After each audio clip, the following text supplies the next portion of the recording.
This is day 4 of the Authortube Advent Calendar / Vlogmas entry, where you write 1,000 words or less based on a Advent calendar full of terms for the holidays. I'm on day 4, and the words and terms are deer or reindeer. Now, I come from the southern U.S., so I'm going to go with deer. This one, I was going for a little bit of flash fiction and came up with this because it's based on a kind of true story, but kind of not true story. I did a little bit of flourishing. Let's just put it at that. All right, here we go. The leaves made a sound all their own when the wind blew through the trees on the trails behind our house. There were so many pines, cedars, and holly out there that the vibration was different. The dried husks of oak and poplar leaves blew around, adding to the cacophony. But my footsteps were never heard. The pine needles covered the trails in a carpet of red. It made tracking anything much more difficult. That's why I was getting frustrated. I had seen the deer earlier. It came right up to the edge of our yard before withdrawing. I decided to go exploring. This is how I found most creatures that became pets and rescues. I'd see something, I'd go out into the woods and find it. Easy peasy. The woods behind our home didn't scare me. Perhaps at 11 years old, they should have. The wind picked up and the warning signs were all there. Did it bother me?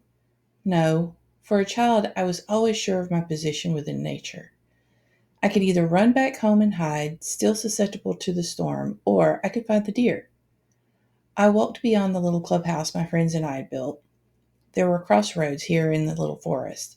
To the right, a trail that led to the lower dirt road and to the swampy area before getting to the pastures beyond. The left led to the backside of the forest and out to the same dirt road, but in a different direction. I continued to the left. It had a denser forest.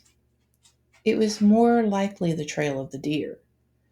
The trees began swaying back and forth over my head. The sky was getting darker.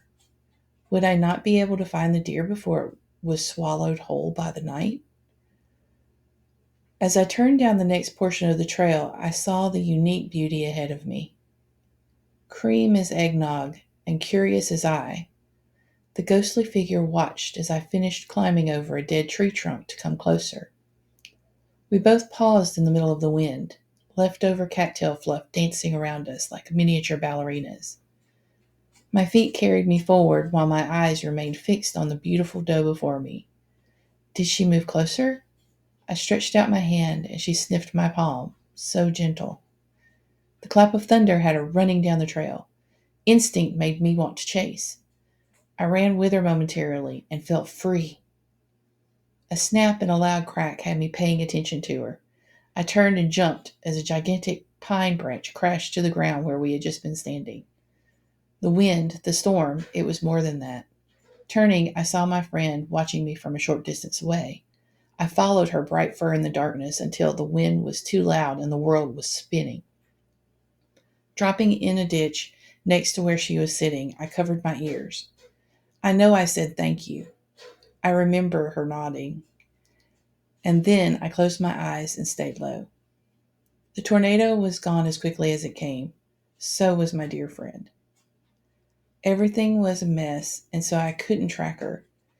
Hearing my name, I climbed around down limbs and made my way back to the trail. Muddy and scratched up, I ran into the arms of my father. The homes they taught me to hide in were gone, but the forest still stood.